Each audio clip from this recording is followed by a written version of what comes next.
Good afternoon. I guess it is good afternoon. Yes, it's good afternoon. How is everyone doing? My name is Jason. Here we are. It is the Painfully Honest Tech.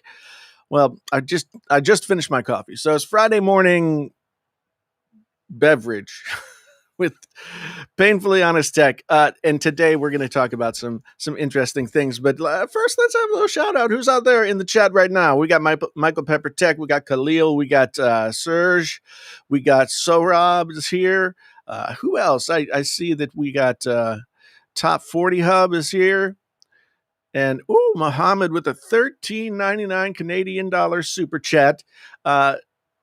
Yes, they can using AirPlay. If you go to the support website and click on the AirPlay on AirPods section, you can see that the link is dead. That's odd. Well, that's part of what I want to talk about here today. Because one of the most asked questions that I've had so far is whether or not the AirPods can play Apple wireless files in ever. Can they ever play Apple wireless files? And so we're gonna get into that for sure. And Muhammad is on the right track, but it's not as simple as all that. Bob, good morning to you. Mustafa, Jimmy, good morning to you. Adam, good to see you.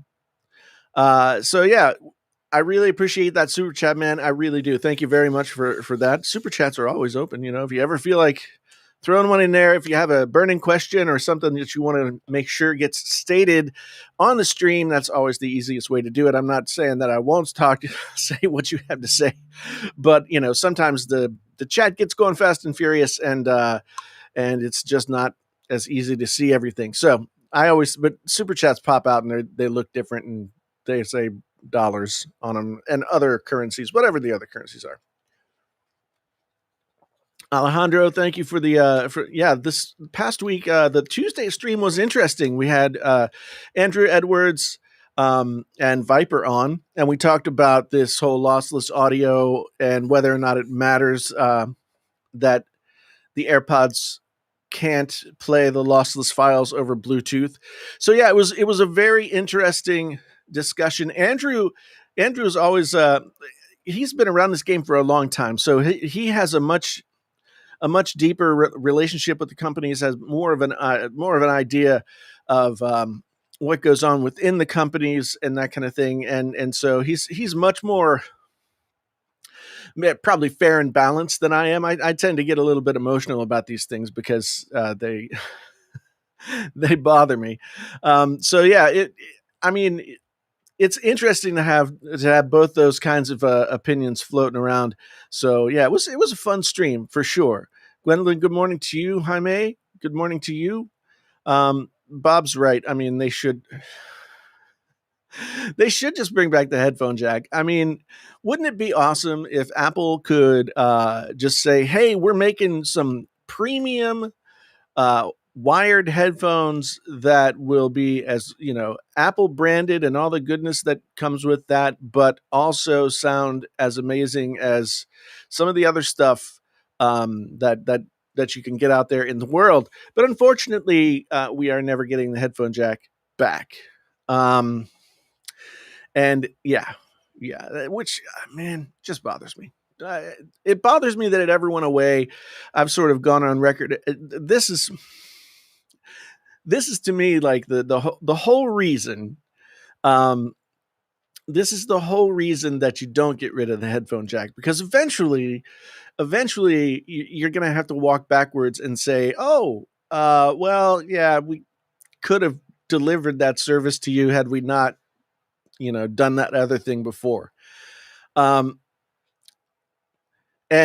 whether or not, I think that was part of the thing too, Adam, is that back in the day, I remember a lot of discussion about how phones were going to get thinner, and so since they were going to get thinner, the headphone jack was going to be a problem in terms of interior space. Not that they would get so thin that there wouldn't be not so thin that there wouldn't be a space for the headphone jack, but just that the real estate inside the phones would be they would need that space. which I think we've come to understand is not necessarily the case. I mean, they can get all of those things, all of those things in there, and still have the headphone jack if they wanted to, But as much as I sound like a conspiracy theorist or whatever, Apple really did, have an ulterior motive for removing the headphone jack, and it wasn't courage. It was to sell a bunch of headphones, wireless headphones that they were developing, and they were released like not too long after the headphone jack went away. Gordy says I should get Juan Bagnell and John Darko on a podcast. That would be great. That would be great. I don't know John. I know his stuff. I don't know him personally. But Juan I've known for quite a while. So that would be a conversation for sure. Yeah, because what I'm hoping to do at this point is not only to sort of talk about what Apple's products can't do, but help people figure out what they can do to get the most out of this Apple lossless product. So I don't know if you've seen the video that I put out yesterday, but it's basically just like a sort of primer on what do you need to start to get into the lossless game.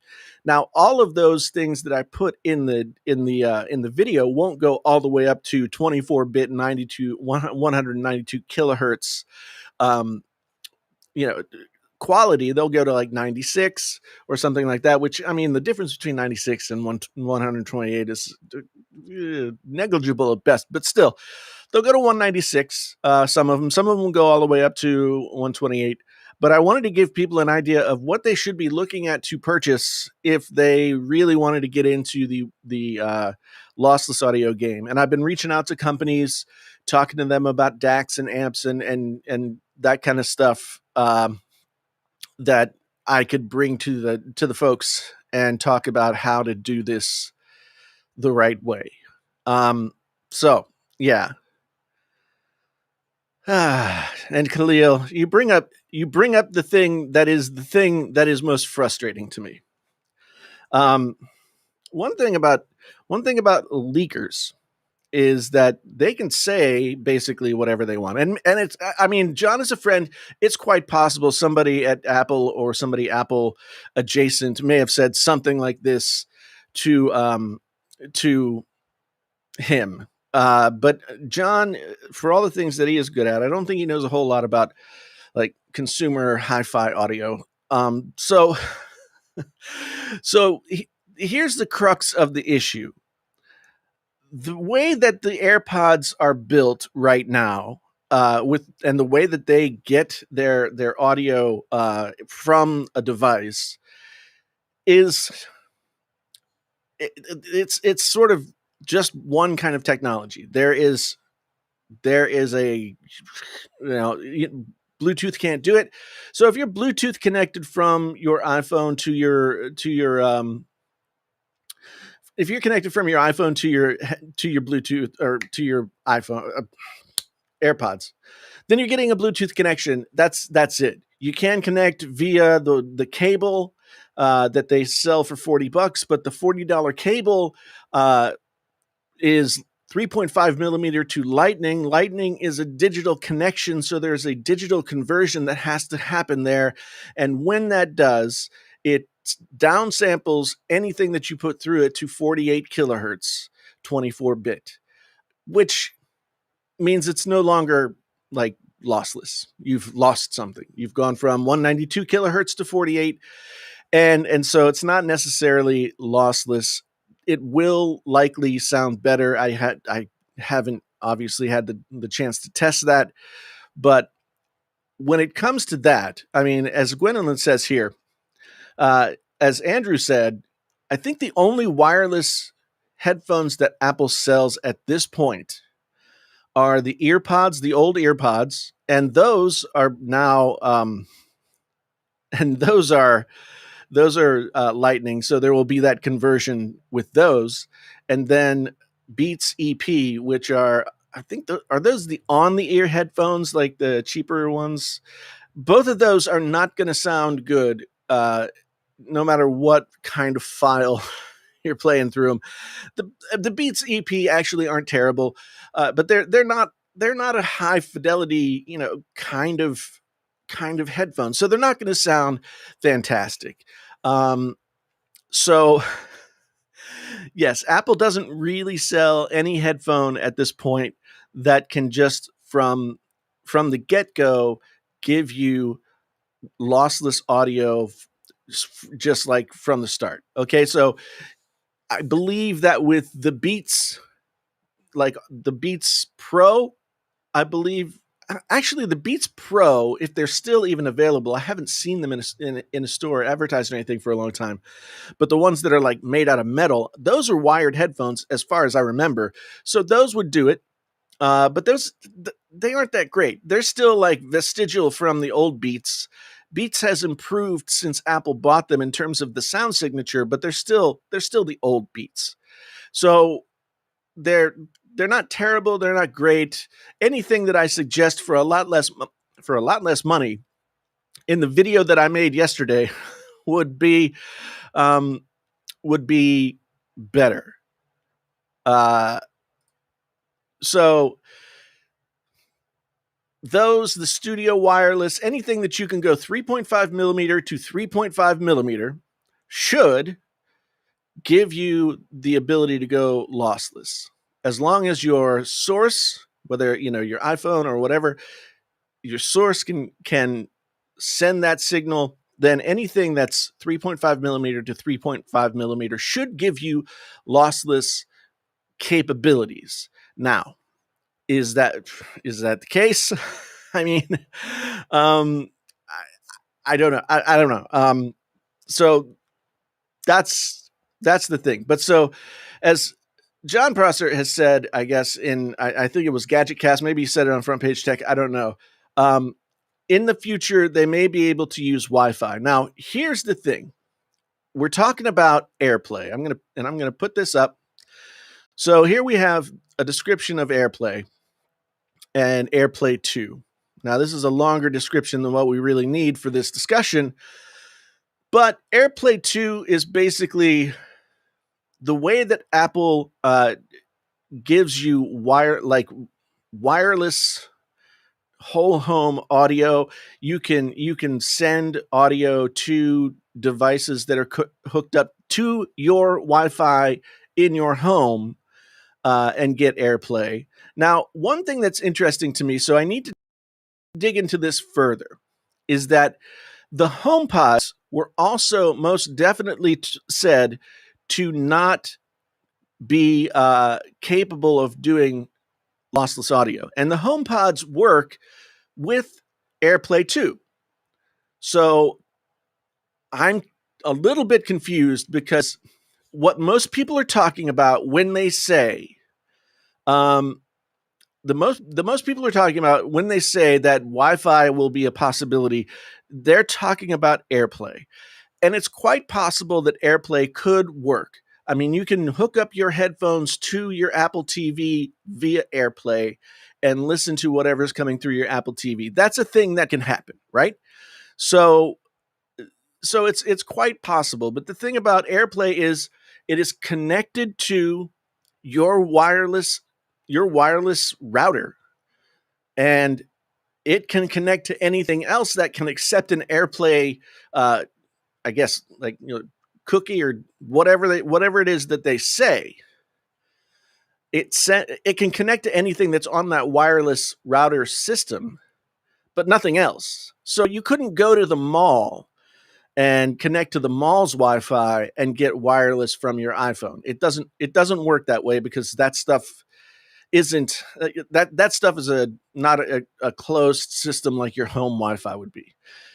So at best, as I currently understand the possibilities for playing this stuff, playing lossless audio over Wi-Fi, at best, you might be able to play lossless audio from Apple Music through Wi-Fi via AirPlay 2, and that would only be in your home.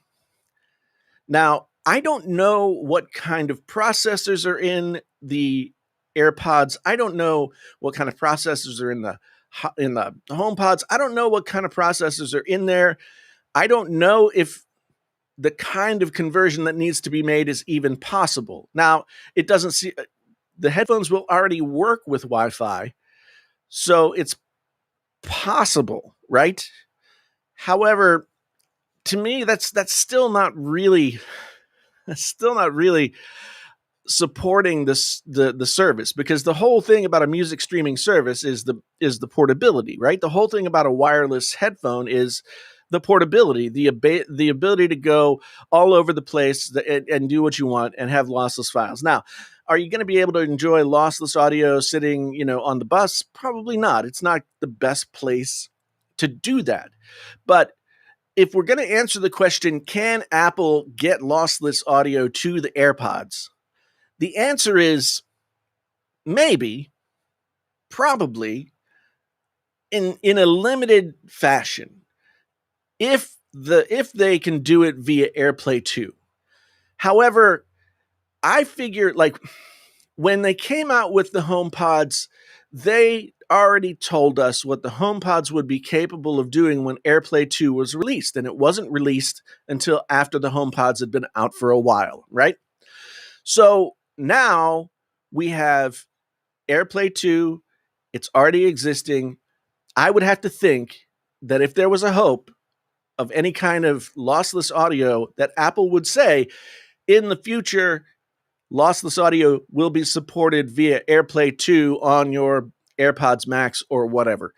But they haven't said that. They, in fact, have said pretty definitively that they won't support the Apple lossless audio. And so, regardless of whatever rumors, leaks, or otherwise that people are, pulling out of the air or whatever, knowing what I know about how audio works, which isn't a small amount, and knowing what I know about how this whole Apple ecosystem of, like, devices talking to one another works, I can't see a really satisfying implementation of Wi-Fi lossless audio happening. I mean, in the chat, tell me, like, with a Y or an N, would you be satisfied only being able to listen to lossless audio on your $550 headphones when connected to your Wi-Fi system in your home? Or would you prefer to be able to do it wherever else? I mean, to me, I wouldn't want to have to hook up a different way every time I wanted to listen to lossless audio. So, yeah, I don't know. And see, Bob, everybody keeps saying they're going to come out with some kind of AirPods Super Duper Max Wireless or Pro Max or whatever. Everybody's saying that that's going to be the thing. However, like, unless they have a whole new way of communicating from whatever device to the headphones, then there's not. They're not going to be able to do it wirelessly. They are going to have to they're going to have to use a cable and plug it into something and figure out a way to make that conversion not lossy. So, I mean, Sean, there's not necessarily an option for both. Sorry, it always moves when I'm trying to select somebody. There's not necessarily an option for both right now, but I guess John Prosser has been shouting to the heavens that there's going to be some way. And knowing what I know about how this stuff works, if there is a way, it will be very limited, and to me, it would be very unsatisfactory. Processor was also referring to the fact that Apple said it currently doesn't support it, as if it might in the future. I think that was partially what he was basing it on. I mean, it currently doesn't support it because it's impossible. If they can get AirPlay working, then it could possibly. But that's that's a long shot, and I just don't really see it happening. Um, Michael Pepper says, I know that AirPlay can support Wi-Fi direct connection because I can cast from my iPhone, iPad to my Apple TV without a Wi-Fi network via directly casting to the Apple TV. But the thing is, like, when you cast to the Apple TV, it's using your Wi-Fi network as a bridge. As far as I understand how it's working, like, your Apple TV is connected to your wireless network, and your phone is connected to the wireless network, and they see each other, and that's how that connection is made. That's how I understand it working. Yates is here. Good to see you, man. Haven't seen you in a while. Good to see you. Um, so ultimately, the answer is probably not to this question. Uh, and and this is where I get really frustrated with people who give out leaks, um, because it doesn't cost a leaker anything to say maybe, or I think it might do it someday. It doesn't cost them anything to think it, but the uh, the thing about it is the person who's on the other end, the people who are listening, I mean, they might hear that and then extrapolate it through, all the different games of telephone, and extrapolate it out to Apple's going to add this feature.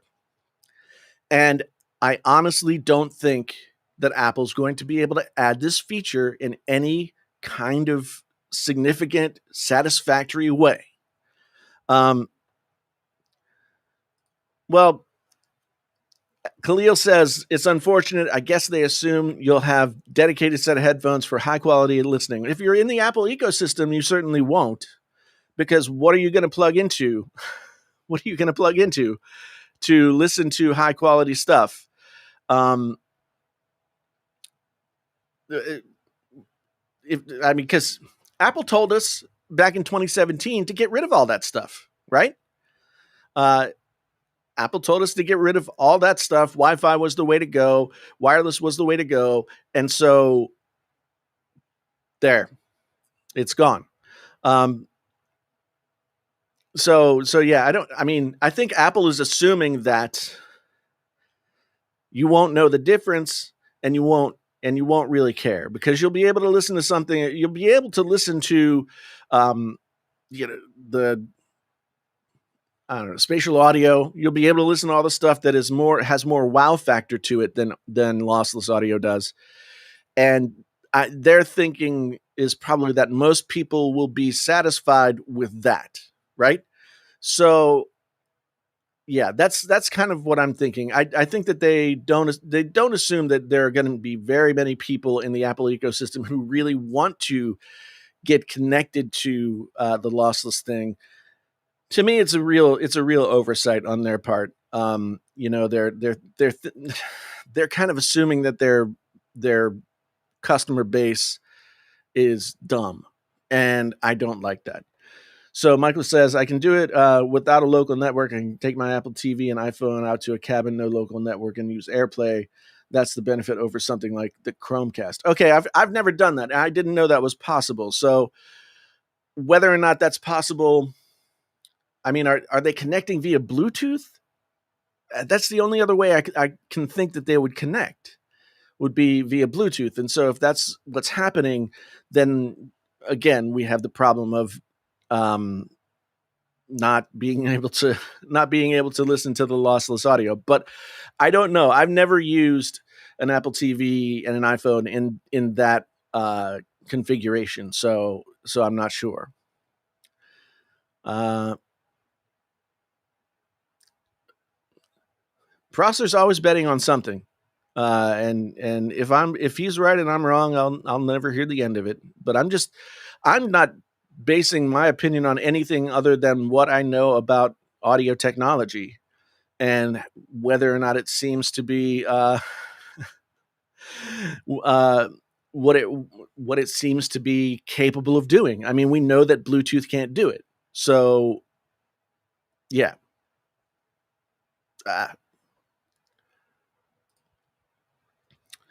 uh, Tech nerd asks, "Am I crazy? But I have tried wired Apple earbuds, and they sound better than my AirPods Pro." You're crazy. Yeah. Um, your AirPods Pro maybe not aren't like sitting on your head correctly or something. There's always going to be a difference in how something sounds when you have in ear, when you have like in ear earbuds or something like that, versus like on the ear headphones. There's always going to be a difference in sound. But I don't. Uh, the earpods never got as much credit as I thought they deserved because the original earpods were just terrible. They were like super cheap, terrible headphones.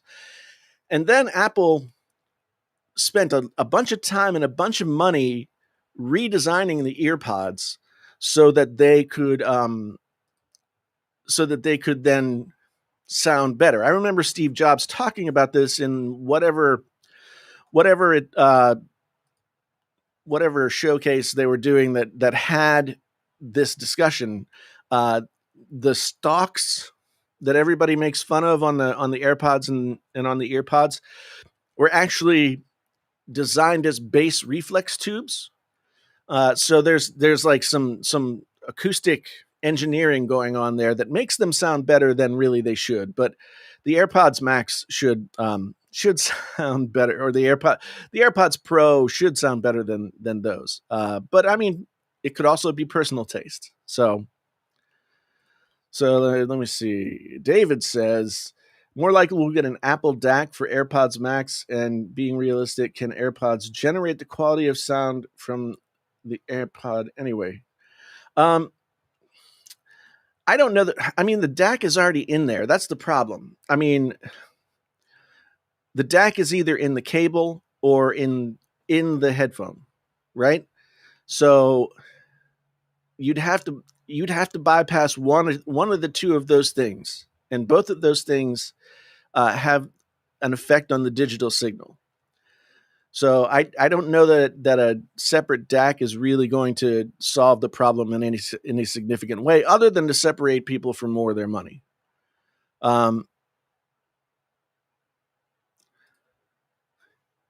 And Galacity Gaming sorry, says Apple should build audiophile DAC directly into Pro device as well. Yes, they should. And when it comes to stuff like the MacBooks and the iMacs and the stuff that does have a headphone jack, the headphone jack that's in there is not a terrible headphone jack. And the headphone jacks that were in the early iPods were not terrible either. They put good DACs and amps inside of those devices. However, like the majority of the devices that Apple sells, I mean, their best-selling product, the iPhone, is not, you're never going to really have an easy way to do that. And I mean, the only company to put a high quality, at least in the US, the only company to put a high quality amp and DAC inside of their phone and leave the headphone jack was LG. And the problem, LG just didn't know how to sell a phone. So let's see. Moomin said, "Oh, Moomin, I haven't seen you for a while either. MP3 sounds pretty good over a wire, at least at 192 kilobits. But Bluetooth always sounds processed to my ears. Yeah, and I mean, you have to think about what's happening when you go Bluetooth, right? I mean, it's taking the audio out, it's sending it through this protocol, and somehow through the air it's then connecting to the headphones, and there is a process that has to happen there that that takes the file and shrinks it down and then tries to rebuild the file in some way with with your codec or whatever when it gets over there. So yeah, it is very processed, and I've never heard anybody do a listening test between the two. See, that's one of the things that, like, it's really hard to talk about how audio sounds especially in a medium like this where, we can talk about what I hear, but it's not what you hear. There are some basic standardized things that you can say, but I'd be interested to see, like Moomin's saying here, MP3s um, over wire can sound pretty good. And I mean, honestly, it doesn't even have to be 192 kilobits. A 320 megabits per second MP3 at 24-bit 44.1 even sounds pretty good. Um, and a lot of people couldn't tell the difference from between that and lossless in the first place. So a lot of this is, I don't want to say it's sort of like talking to the tax man about poetry, but it's a lot of this is sort of academic to a certain extent. Most people who listen to stuff would not be able to tell the difference between a lossless file and a high quality lossy file. That doesn't mean that those customers should not have access to the best that the service has to offer if they're paying full price. And I mean, if you pay $550 for a pair of AirPods Max and you find out several months later that they can't give you the best possible audio quality, then I would be pissed. I would be pissed. Um, so Rudy asks, can I listen to Tidal lossless in a Bluetooth headphone? Nope. Nope. There are a lot of people. There are a lot of people who pay that extra $10 per month for Tidal lossless and listen through Bluetooth, and maybe there's a placebo effect, but you're not. It's just not possible. You're talking about a big file versus a small file, and the protocol for Bluetooth can't send the big file across to your headphones, so it sends the small file, and that's what you get. And Insane Cloud Posse says the XM4s by Sony, the WH-1000 XM4s don't have lossless either. That's true. Most people feel like the XM4s, and Sony has the LDAC codec, which most people feel like comes closest to giving you a high quality hi-fi sound. But a lot of people also complain that there's issues with that codec in terms of stability and stuff like that as well. So yeah, nothing that you listen to through Bluetooth can give you lossless audio. You have to have wires for that. And even if somehow they figure out how to do it through AirPlay with Wi-Fi, it's going to be limited, and it's going to be even more confusing for the majority of people.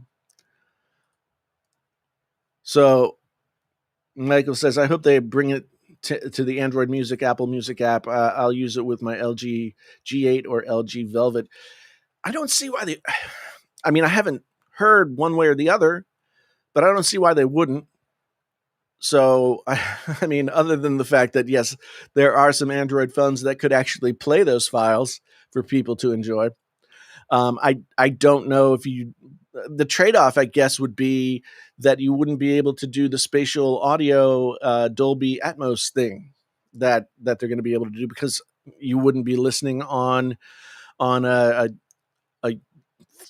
is it the H1 chip that does that processing, or the U1 chip? I can't remember. I think it's the H1 chip does that processing. And so if you're not listening to AirPods or something that has that H1 chip in it, then you won't be able to enjoy the spatial audio. But I'd rather have lossless than spatial audio personally, because I want to hear the music as intended by the artists and the folks who made the record, as opposed to some sort of like enhancement that's being done by software. That to me is like maybe a fun experience, maybe kind of cool or something like that. But I want to hear the music as it's intended, as it was intended by the people who made the music. And a lossless audio file is as close as you're going to get to that in the digital world. And so not being able to do that and having spent over $1,000, it is a frustrating thing. It is a very frustrating thing. And I don't blame anybody who's frustrated about it. Gordy asks, if you listened to nothing but lossless for 6 months and went back to 320 kilobits per second, would you notice? Yes. Yes, you would. I mean, it's the same thing as if you listen to $1,000 pair of headphones and use no other headphones than that, and then went back to, like a decent pair of headphones, you would notice the difference for sure. Most definitely.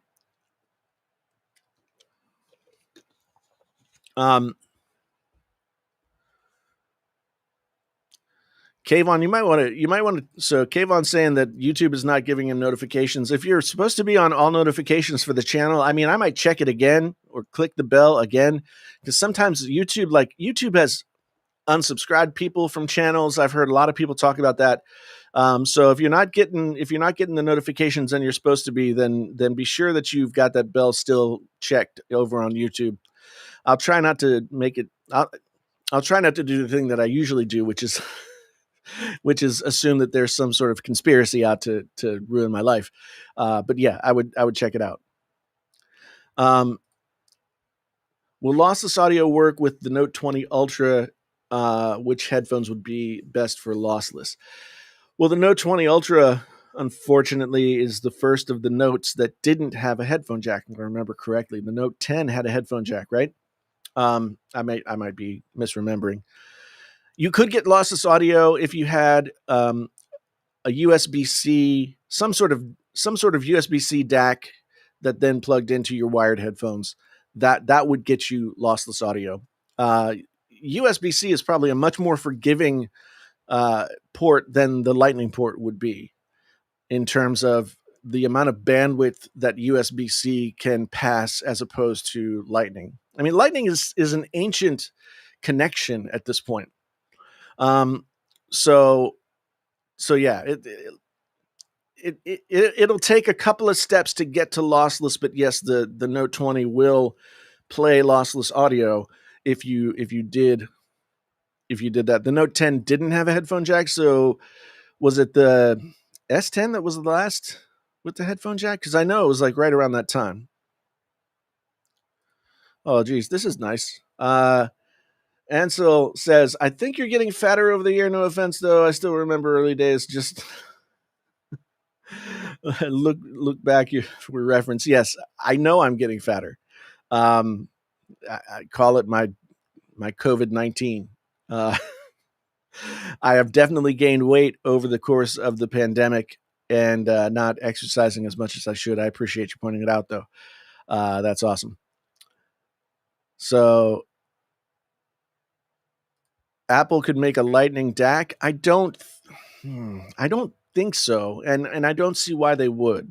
Because they've already told us that plugging into a device is pointless, and within the next year or two, they're going to go portless anyway. They're not going to have a port on the iPhone at all. So yeah, I don't see them creating anything to solve the problem that they have not. Like they created the problem by taking away the headphone jack, and then they solved the problem by giving us AirPods, which then created the problem that AirPods couldn't deliver the best quality audio. So now they're back to square one, and I don't see them like backtracking when we know that they're going to go portless here in the next couple of years. Yeah,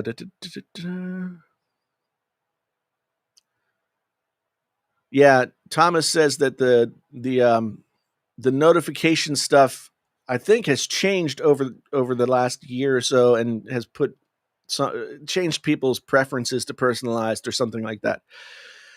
So if you want all of the goodness when it happens, then make sure that you've clicked that all notifications bell. And even then, you don't get all notifications, which is YouTube is stupid. But that's just how it is.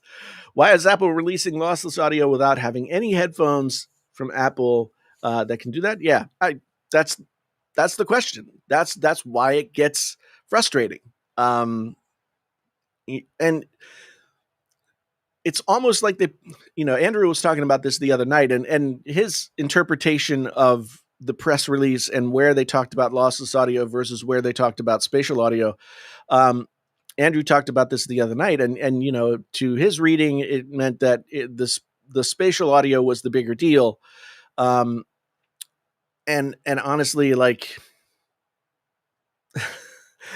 I think if they had been able to put lossless audio those through those headphones, then they would have led with lossless audio, and then spatial audio and Dolby Atmos would have been second. But since they couldn't, they buried lossless and led with what they could do. I mean, I guess that makes total sense, but at the same time, like, they are, I think people are getting the impression that spatial audio and Dolby Atmos are better sounding options than than lossless audio. And while they might be more noticeable or more exciting to listen to, lossless audio is categorically, by definition, the best possible audio that you can get from a digital file. It's lossless. So, um, Patrick, I don't take it as an insult. I mean, I don't know why anybody would point out the fact that I'm going to be 50 years old this year. I'm getting fatter. It's not making me happy. But I don't think he meant it as in any sort of uh like evil way. But then again, who knows? um they will make AirPods Max Pro AirPlay enabled for $800. One thing that I would hope is that after this happens, that people would, do their homework and think twice about before spending a ton of money on a pair of headphones like the AirPods Max. Now, the AirPods Max do sound good, and I stand by everything that I said in the reviews that I did of them and all that kind of stuff. But I do think that they are and always have been sort of a very hobbled product. They can do what they do well, and it's enough to say, hey, it sounds great. It's doing something that most headphones don't do, but it sounds great. But to me, a headphone that can't go all the way back down to the nitty gritty nuts and bolts of plugging a cable into a source and then plugging that cable into the headphones and getting, unaffected, non AI DSP, neural engine, blah, blah, blah, affected music is a hobbled product. It's not a product that ultimately deserves to be put up in the same echelon as a product that can do those things, even if those products are wired headphones. So, spatial audio doesn't make huge sense to me, says Thomas. Most music isn't actually recorded with it. There's a large catalog of music that well, no, that's the thing. No music is recorded with spatial audio, and as far as I know, no music is recorded with Dolby Atmos. Well, that's not to say no music. I know that if you are a film composer and you're composing for film, and the soundtrack will be parsed out in Dolby Atmos, and that's the intended format, then you're mixing in a Dolby Atmos format, and that's. But any kind of like popular music is mixed in stereo. That's it. It's only been recent that studios have started to bring in subwoofers in the studio, and I still don't have one and don't want one because it's way too easy to get. It's way too easy to get a false sense of what you're really hearing when you have that going on. I mean, so no, there's no spatial audio version of any. So what's happening is Apple is taking the stereo file and they are putting it through their DSP, their digital signal processing, to create a spatial audio version inside of the headphones. That's that's where it's happening. Um, so I doubt that, since spatial audio is a proprietary thing, it's not going to become a an industry standard by any stretch of the imagination. And honestly, if you if you wanted to hear spatial audio for real, you could go out and buy a really expensive stereo system, uh, and have your room treated, even just moderately treated for acoustics, and a really great stereo system will give you a sense of spatial audio. I've done it all the time. If you position your speakers right, the speakers disappear, and then you have spatial audio, but it's not created by software. Bushin with a $20 USD super chat. Thank you very much. Jason in chat, I see you want true lossless audio from your iPhone. I'm happy with DTSX on LG. What music movies would you listen to with it? And you look great. Just feel positive. Thank you. I appreciate that. For me, it's there's some things that are recorded really well that I like to hear in the best possible scenario, and some things that maybe weren't, like, you know a lot of punk rock records from the 80s and 90s and 70s were not made in the best studios in the world, nor were they played with the best equipment or recorded on the best microphones, et cetera, et cetera. So there are places in the signal chain that have already broken down. So I don't know that I need to hear lossless Sex Pistols, let's say, but lossless, like lossless Beatles remix. Yes, absolutely. Like those remixes that they've been doing with the Beatles. Giles Martin has been doing those remixes. I think now it's Abbey Road, White Album, and Sgt. Pepper's. Um, those lossless would be fantastic. So I would love to hear those lossless. Um, it really depends. Classical music almost demands lossless if you're an aficionado of classical music. In terms of films, I mean, everybody's got their favorite films, but for me, films like Blade Runner, and any of the Christopher Nolan movies. Lots of Saving Private Ryan is fantastic in like high quality with high quality audio. So there's a lot of stuff that you could listen to that to really enjoy it. But I think one thing that people often forget is that the signal starts way before it gets to your device and goes through your amp and your DAC and then into your headphones. The signal starts with a person standing in front of a microphone and singing, or plugging into an amplifier and playing, or sitting on a stage and bowing their violin. That's where the signal starts. And everything that happens from that signal to the microphone, to the mixing board, through whatever cable they're using. Is it a good cable? Is it a bad cable? Does that matter? Everybody argues about it. Into the preamp, into whatever they're recording to, be it digital or analog tape, and then onward and onward and onward through the mixing process and all the processing that happens there, to the mastering studio and everything that happens there, right? And then everything that happens to it afterwards. So there's just so many alterations of the original signal that happen before it ever gets to your player. And sometimes those alterations,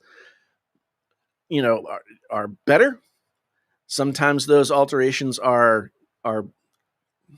subjectively worse, but music is not necessarily like, I said this in the stream the other day. The performance of music can be enjoyed and have its desired effect on the listener, whether you're listening through like a tiny little tin can Bluetooth speaker, or a $20,000 stereo system. You can have the desired effect of a piece of music, to be emotionally connected to it and for it to move you in some way.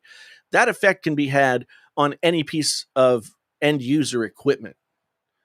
But For those who really have trained their ears, who really like to listen to audio and hear all the detail and pick out everything, there's no end to the the amount of money, the amount of you know navel gazing you could do to get there. And to me, like, if Apple is going to do something like introduce lossless audio to a much wider audience than has ever had access to lossless audio, and then add insult to the process by not selling a product that actually can reproduce that audio, that to me is sort of a travesty. Um, and I hope that this new focus on lossless, high quality digital audio will make people more interested in how you can actually listen to that stuff and enjoy it and take part in what it means to listen to that stuff than you know bitching about the fact that the AirPods Max can't play it. So I mean, that's part of the reason that I made the video that I did yesterday, is that if people want to get into the whole lossless audio thing on a ground floor kind of beginner basis, I mean, the Philips SHP 9500 plus the FIO E10K DAC, you're spending $150 and you're getting pretty close to audiophile territory. Now, $75 headphones and $75 DAC is not the best that you can get, but they both play well above their pay grade. So you can check that out and see if it's for you. And once you get used to doing that, then you can and you want to hear more, you want to experience more, then there are just so many steps that you can go up the ladder. Like, there are people who have like $10,000 speaker cables between their speaker and the amp. The cables themselves. You can get like super ridiculous about this, and whether or not it's possible to hear any kind of like difference between one cable and the other is often debatable. And as somebody said just a second ago, most people couldn't tell the difference. But to me, that's like an opportunity. This is an opportunity to learn to be able to tell the difference. Like, so Ryan says, I'm quite positive that most folks can't even tell the difference with lossless versus lossy. I can't tell a lot of the time either. Yeah, I mean, depending on the recording, there's a lot of things that go into it. I mean, if you try and listen to a recording that is naturally kind of messy and then try and pick out which one is lossy and which one is lossless, unless you know exactly what to listen to in order to be able to tell, then it's really hard. Like, there are places that I focus when I try and listen for the difference between, fidelities, or when I'm trying to mix something. I listen for clearer enunciation in vocals. I listen to the snare drum, and snare drums don't always have depth, but I found on better recordings, snare drums are more three-dimensional than usual. And I listen for reverb tails, like, when you have a reverb signal and you can hear it tail out and decay. If I can hear that really clearly, those are some of the places I first start to listen in order to be able to sort of figure out what I'm listening to, whether it's the quality of the stereo system that I'm listening to, or the quality of the file that I'm listening to, or the headphones or whatever. I start to listen for those specific things. And I think it's important that you have, when you try and train your ears, you learn what to listen for in what frequency ranges. The upper mid range is great for vocals, and guitar sort of live one on top of the other in the upper mid range. So if you're listening to a guitar record and you want to know how well it's recorded or how well what the source is, then really listen to that guitar and see how much definition you can pull out of it just by parsing it through your own brain. Um, I don't know if that makes any sense, but I have like stuff that I listen for throughout the frequency range, and I have a list of stuff that um, I have a list of songs that I use that I know well enough and I've used to test things for long enough that I can make an objective decision about what I'm hearing, because I know what it's supposed to sound like within a certain range. You know, it's I'm familiar enough with the material to say I know it's supposed to sound like this, so when I listen to these headphones I hear more of this or less of that, etc., etc. So it is it is a weird thing, but I mean, I don't know. I've just always kind of geeked out about it. Uh, KG says, I'm not an audio guy. I love Floyd and many others, but the standard isn't a massive deal. However, bringing this out when your products don't actually support it is just imbecilic. I don't disagree with you. The thing is, like, if you're a huge Pink Floyd fan and you haven't had a means to listen to Pink Floyd in its, listen to well, Dark Side of the Moon is the one that everybody talks about. So if you haven't had the opportunity to listen to the Dark Side of the Moon record with at its highest possible quality, and all of a sudden here's Apple, they drop that into your lap, and then you've put out the money to get their best headphones, and those best headphones they sell can't do it, I would be frustrated for sure. Even if I'm not like a quote unquote audiophile. I mean, to me, audiophile doesn't have anything to do with audio, if that makes any sense. Once you become an audiophile, it's as much about the equipment and the sort of nerdy discussion and everything else that goes along with it.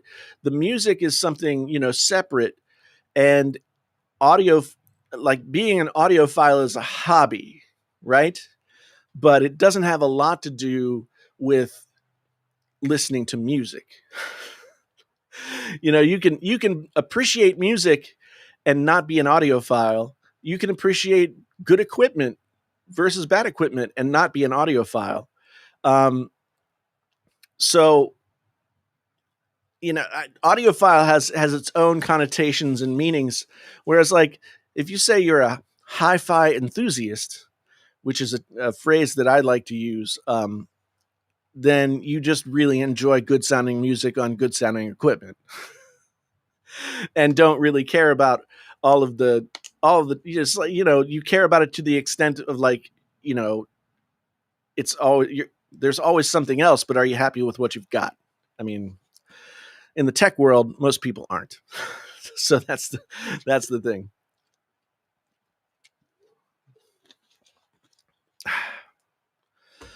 Let's see. What time is it? It's 1 o'clock. I have to wait. Let me see if my wife texted. I'm supposed to take the dog to the vet at 1:30. Um, I think I think she did. So, but I gotta go in a second just to make sure. John Darko did a great video on what is an audiophile, and the results are surprising. Yeah. I think that people who aren't in that world have a certain anticipation or a certain expectation for what audiophiles really are, um, and what they look for and what they care about. But since I mean, it's the same thing as, I don't know, being a high level bowler. You make certain things about bowling. you know you have certain expectations about what a high level bowler might be like, but you don't bowl at a high level yourself, so you can't really know, if that makes any sense. Um but to me, audiophile is not really, as it is a music thing, but it's also not a music thing. It's a gear thing as well. It's a fetish, like, you know everybody who buys a car that can go 300 miles an hour is not a race car driver, right? So is Tidal going to die now? I don't I don't think so. I don't I don't think so. However, I will say that I have used Tidal several times over the years that it's been around because um I do want to have the high quality audio available to me. However, Tidal's um I guess their discovery algorithm is really terrible. And so if I use Tidal for a month, it should start to get a sense of what I want to see when I open up the app, right? But still, when I open up the app and it's on the Tidal like splash page, it's showing me like stuff that I've never listened to and I would never want to listen to, like the latest pop stuff and all that kind of thing. I don't know if those people pay to be on that front page and therefore they have to show that, but I found that it's much easier for me to discover music and to find the stuff that is in my collection but I don't have MP3s of. It's much easier for me to do that on Apple Music or even Spotify now. Spotify's gotten like tons and tons better than they used to be about their discovery algorithm. Um, it's and to me that's the important thing about a streaming service is like how well does it help you find music that you want to listen to, because when you're faced with the idea that like, oh, here we are, we've got every song ever created, what do you want to hear? It's very hard to parse that out and boil it down. Like, you know most people don't have their CD collections out anymore or anything like that. So do you think of that obscure record that you bought 20 years ago that you really liked but you haven't heard since then? No. But like um, the other day, Spotify surfaced Big Star, which is one of my favorite bands ever, but I haven't listened to Big Star in a long time. And all of a sudden there was Big Star, and I'm like, oh, I'm so happy that they did that. So the discovery algorithms of these services are what are really important. And if Tidal doesn't get better at that, and Apple Music and Spotify and Amazon all have high quality audio options, then Tidal might die. Yeah, um, because they won't have that one thing that makes them unique that a lot of people will suffer through in order to get that high quality sound. So once people have choice, they'll go to the best one, whatever that might be. And we don't know what Spotify is going to do next. We don't know. I mean, Amazon's had their high quality thing for a while, but now it's no longer an added cost. So you've got that going on. So there's going to be a lot of options, and people are going to make their choices based on what they want. Now, like Amazon got in touch with me about being a brand ambassador for Amazon HD. And I don't know if I want to do it. I haven't used that service a ton. And the only real exposure that I've had to Amazon's music stuff is through using an Echo device, and it's not the same as what their music service is. So I don't know. It's weird. Roger says, so anyone using Tidal or what is it? Cubase? I've never had to say that out loud. So on the iPhone with their Bluetooth headphones have been paying for Lossless but never hearing it. That is correct, sir. That is correct. I should do a video on that. Shouldn't I? I should do a video on the fact that, like, if you're listening to high quality audio with Bluetooth headphones and you're paying for it, then you're not really getting it, because that's a good scam. That's a good scam. One thing that might come out of Apple bringing this to the table is that people will become a little bit more educated and realize, what they really want out of audio. It used to be with digital, when digital audio first started, it wasn't as good as anything else, but it was convenient. And so the convenience factor is what you really cared about. And then it started to get better. And then it got to a point that was good enough that most people can't tell the difference, so nobody cares. But now Apple's raising the stakes by saying, hey, we'll give you the best possible quality that you can get. And that's going to make some people start to think, like, oh, I, can I hear that? Does it make a big difference? Do I care? or or whatever. And I just don't think a lot of people who've grown up with digital media have put a lot of thought into like fidelity. And by fidelity, I mean, how fidelity in terms of how much fidelity does it have to its original source material? Like how closely does it resemble that original source material? And so that's what they mean by high fidelity. Is it highly representative of its original source material? So, yeah, 10 common mistakes by people who are getting into high res audio. That's a good that's a good one. Yeah, I probably number one would be like spending too much money. I would think, because it that's sort of the way that it would work, right? You think like, oh well, I want to hear everything that there is to this, so I'm going to buy $1,000 worth of stuff, and that's not necessarily gonna actually that's not necessarily actually gonna get you there. So there are ways to. One thing that people have been saying in the comments of the video that I put up yesterday is that Drop has the HD6XX, which are basically the HD650s that I recommended, but they're only like $200. And I love Drop. They've sent me stuff. I have a great relationship with them, and so yeah, those are really great. But I always like to recommend like the real thing. The difference between the stuff that Drop sells and the real thing is, sometimes the quality of some of the materials, et cetera, et cetera. They cut corners just a little bit to get to a certain price point. And usually that doesn't make a huge difference. But if I had my druthers, I'd still have, an HD 650 as opposed to an HD 6XX. But, a $300 savings is hard to argue with when, you're probably not really going to be able to tell that big a difference between the two. So I remember quadraphonic stereo. I remember, like, you guys remember Super Audio, what was it? Super Audio CDs, SACDs, which were supposedly somehow better.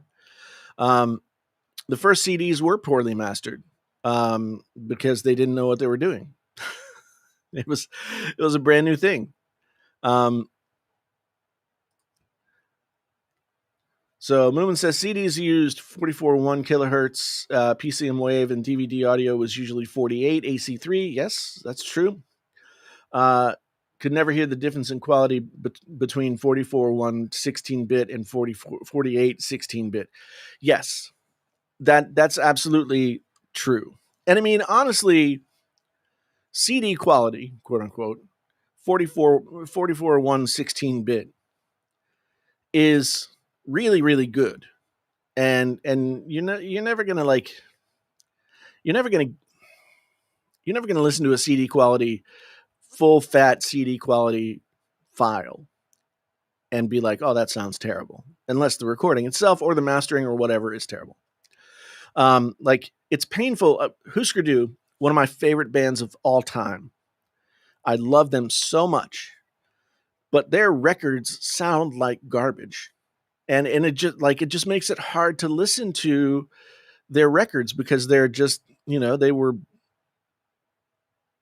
made poorly and mastered poorly. Genosis says, I got the HD 600s on Father's Day last year because of the quality control insurance. You could pick up the official cans for only $100 or less in the US. Yeah, yeah, um, yeah. The the HD 800s, those are some pricey cans right there. Yes, I'm sure that Dark Side of the Moon was probably one of the first things to come out on Super Audio CD, um, without a doubt. Um, I I got a pair of HD 800s. Like Sennheiser sent me a pair to borrow. Like they're not, and I did a review of them, and this was a long time ago on the channel. Um, and I remember a not really having anything that could properly drive them, so I couldn't really make a good call on whether I liked them or not. Um, but at the same time, like I didn't enjoy them all that much. But it's hard to say. Again, like I didn't have a beefy amp and or anything like that that would really do justice to them. So, Winston, thank you for the super chat. Thank you for hanging out, and thank you for being a listener for a long time. I appreciate it, man, very much. Yeah, so the HD6XX are 200ish, and on sale the HD600. Yeah, HD600s like are about $400 regular retail, but you can get them for $3. I think when I got them for $3, and the HD650s used to be like 50 or $100 more. But then like the HD650s that I saw when I was doing the video the other day on Amazon were $500. I don't know if that's an inflation, but um, yeah. Kayvon got an SACD player from Goodwill for $10. That is, that's. I went through a period where I would go to Goodwill and I would go to like, some of these quote unquote antique shops and stuff like that, and just pick up old audio gear. And I just had so much of it. And it ultimately I was just filling up my house. Like I didn't have enough places to put all of it. And, it's a pain in the rear end to switch things out. I mean, that's one of the reasons that I'm like trying to stay on one computer system, because I never get any work done if I'm always switching things out. So I've tried to stay away from Goodwill, but if I found an SACD player for $10, I would buy it for sure. Mr. Deja Vu King asks, like 4K and 8K and 12K and all that stuff, is it possible to predict where high-res audio is going, like video codecs, 10-bit, 12-bit? Yeah.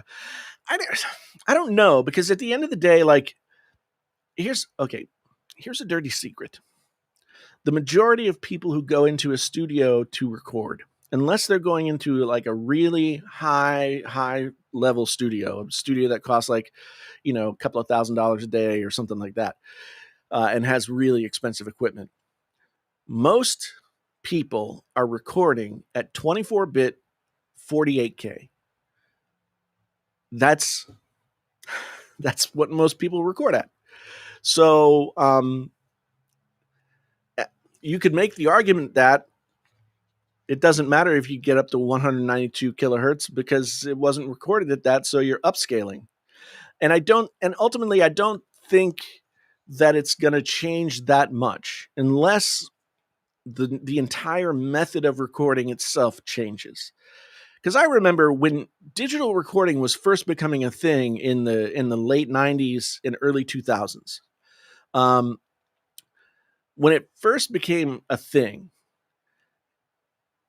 it was really hard. Like the computer that you needed in order to really be able to do it in a stable way, it was, you were looking at a more expensive Mac, because Windows computers at the time didn't really have it's not that they couldn't do audio, but most of the programs like ran better or were built for Macs, right?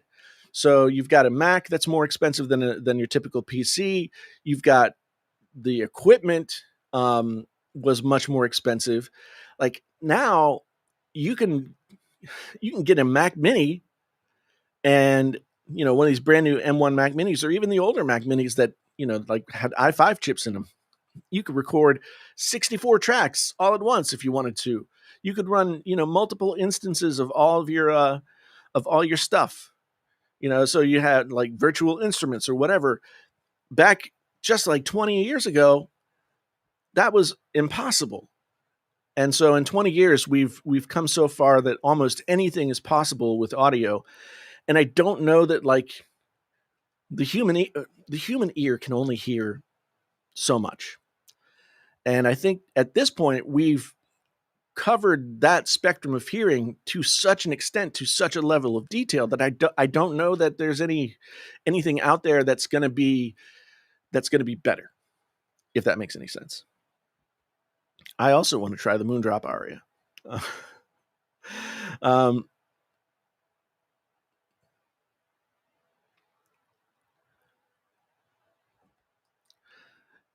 yeah, Michael's making a good point. When I was in high school in the 90s, we had to save up and buy a 4-track cassette player to record music. Oh, I know. Um, and 4 tracks were not cheap. I mean, 4 tracks were, $400 or $500 in the 90s, which is like $2,000 or $3,000 now. So they weren't cheap for sure. And then you had to have microphones, and a lot of 4-track machines didn't have preamps, so it was hard to record stuff. But then all of a sudden, the 2000s hit and digital music started to happen, and it just took off. I mean, digital music was happening earlier, but it became accessible to the average mortal could buy a digital audio interface and run Logic or Pro Tools or Digital Performer or something like that. And maybe for a few $1,000s you could have a decent at-home setup that you could make your recordings. So it's one of those things where it's come so far in such a short amount of time that it's almost difficult to remember what it was like. Well, I mean, there's a whole generation of people at this point who never stepped foot in a quote unquote real studio, one that had a real 48 or 24 track mixing desk that had built-in preamps and cost $120,000 with a 24-inch tape machine and all of the outboard gear. Like, all of that stuff lives in the computer now. And so there are just generations of people now that have never listened to or never heard the real thing, right? They've never heard the real gear. So what I see right now is, first, all of the plugins, all of everything did a really good job of modeling what the old gear sounded like. But now I see a lot of people moving back toward buying at least like a select few pieces of analog gear that they use as a front end to go into the computer, and then use plugins from there. Like, my most recent purchase was a Neve 1073 clone into a clone of a 1176 compressor that goes into this microphone. And there's just something about physical, like transistors and resistors and all of the things that this signal has to go through to get back up into here. It does something that can't be fully recreated. It can be faked, and most people wouldn't be able to tell the difference, but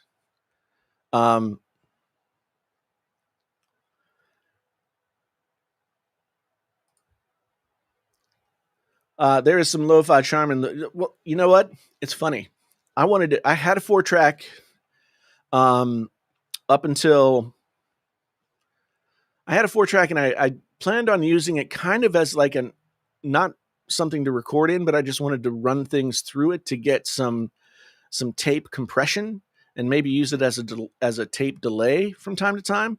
But I never ended up really using it, and so I got it for $150 on eBay, and it was a 424 Mark III, a Tascam 424 Mark III. And so eventually I sold it, and I sold it for what I paid for it. So I thought, oh, great.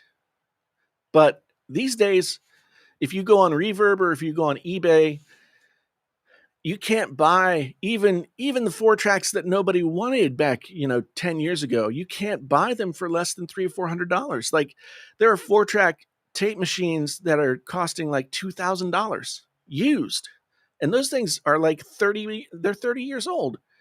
So yeah, the lo-fi thing is coming back. If you look around on YouTube, you'll find a lot of people who are using 4 tracks and having like what they call DAWless, like digital audio workstation, free, like no computer setups. So they have synths and they have drum machines and they have live instruments and they have a 4 track or something like that. And they're just making music that way. And it's really cool. It's really cool. So but it's also like, as Thomas says here, and this is a really good point. Um, Everything was simpler before the digital era. It's sort of like the same thing with streaming services. Like, you can listen to anything. So what do you listen to? For me, I end up listening to the same things because I can never think of like what it was that I used to like to listen to because it's not already in my collection, right? So a lot of times in the digital era, you have every possible option in the world, and it makes it impossible to choose what you're going to do. So you get analysis paralysis and you just never get anything done. And that's kind of like, I've been stuck in that place with my music for a decade at this point. I mean, I fiddle around with stuff and I put stuff out here and there. And, I've got the channel that I have where I put up covers of stuff and that sort of thing. But I haven't just bared down and made a record in 10 years. I have probably 3 records worth of stuff to do. But I just haven't finished anything because it's hard to make those final choices. It used to be if you went into a studio and you were paying for the time, then you only had an X amount of dollars. So whatever you walked out of the studio with was your record, right? And that was it. You had no more dollars. But now you have like all the dollars and all the time, and it's impossible to really force yourself to make choices. Okay, Bushin's got 2 more questions, and after these 2 more, Techmoan channel is great, Moomin, by the way. I love his channel. His videos are long-lived. I don't watch as many because I don't like to spend like 25 minutes on a YouTube video. But anyway, I'm going to answer Bushin's questions here, and then I'm going to be done because if I was supposed to take the dog at 1:30, I'm in trouble. Last 2 questions. Do you still own a turntable?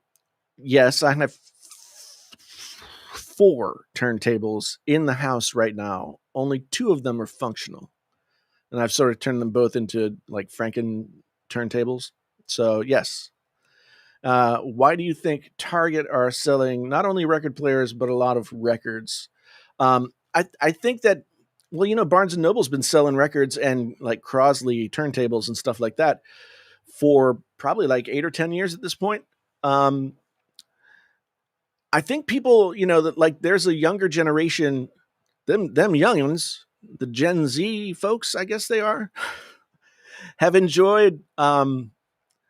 It's kind of like it's old timey to them to go out and get records, and it's they're a generation who never grew up with any kind of physical medium to listen to their music on, right?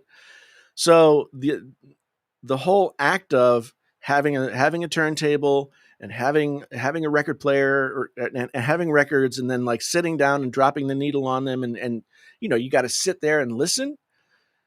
I think that speaks to something really unavailable in the digital age. Like, one thing that gets me a lot is the fact that with smartphones and computers and everything like that, you can keep your brain running at like 6,000 RPMs, right? But if you want to sit down and read a book or listen to a record or something like that, you've got to like gear down and slow down and bring the RPMs of your brain down to really be able to focus.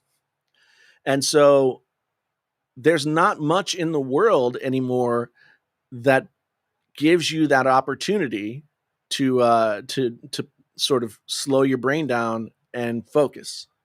And so like reading, listening to music, doing some sort of hobby or craft or something like that. Um, all of those things force you to think differently than I think a lot of kids have been able to do for a long time. So I think that's part of it. And also it's cool. I don't think Franklin's not entirely wrong, that the hipsters are responsible for new vinyl popularity. I mean, quite honestly, vinyl is still one of the best ways to listen to music. And the funny thing is, it doesn't have any of the same kind of fidelity that like a lossless digital file at a high bit rate would have, right?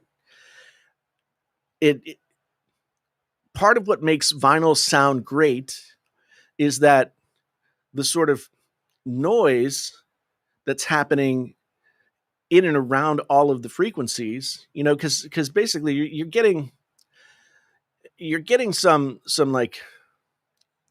some frequency clash that happens. And that's when people say vinyl sounds warm and it glues things together. It's that sort of those frequencies sort of overlapping one another, and it's not something that's easy to like pick out or say, but that's what gives it that quality, and that's why people um, say vinyl sounds great. And vinyl and a tube amp is always great. I had a solid state amp from a company called uh, Accu something. They used to work at Pioneer, and then they started their own company. And this thing was a tank. It weighed, I'm not kidding, 45 pounds, and it was just an integrated amp. And man, it was so good. I kick myself for selling this stuff, but when you want to have your stereo in the same place as your TV, then you have to start then you either listen to everything in stereo or you AccuFace. Thank you, Pro AC guy. Thank you. Oh man, I had it like right in my head. I could see the logo. I couldn't read it. AccuPhase. Yeah, I had this AccuPhase amp. It was so amazing.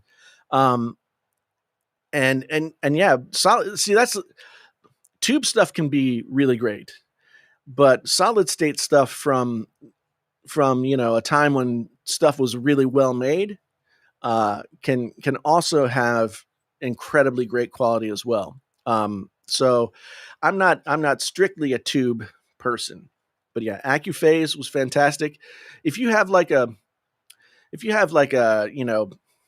I don't know, flea market kind of shop or something like that in your area, then go down there and see if they carry like used audio gear. Like used stereo stuff. Sometimes you'll find like really crappy surround sound systems from like the early 2000s or whatever. Sometimes you'll find really great pieces, and most of the time these people know what they are and they've had them serviced and they're ready to go. But yeah, you can build yourself a really great system with an amp and a turntable and some good old speakers. You can build an incredible system for $300 or $400. If you hit things right. Look on Craigslist, look on Facebook Marketplace, and start to learn like what speakers and what amps and turntables are worth considering. And you can build yourself a really kick-ass system used for a lot of just like not very much money at all. That would be another good video, like buying used equipment and building yourself an amazing stereo system. So anyway, I do have to go, guys. Thank you so much for the stream today. Good to talk to all of you. Hope you have a great weekend. More videos. I think I got a video coming out yesterday, or not yesterday. I had a video out yesterday. I have a new video coming out tomorrow, and then I'll be back again on Monday with some new stuff. So keep an eye out. And now that everybody's talking about audio, I think I'm going to keep pushing PHT in this audio direction, and we'll see where it goes. Anyway, once again, guys, As you know, my name's Jason, sometimes known as the JTL. This is Painfully Honest Tech live. Until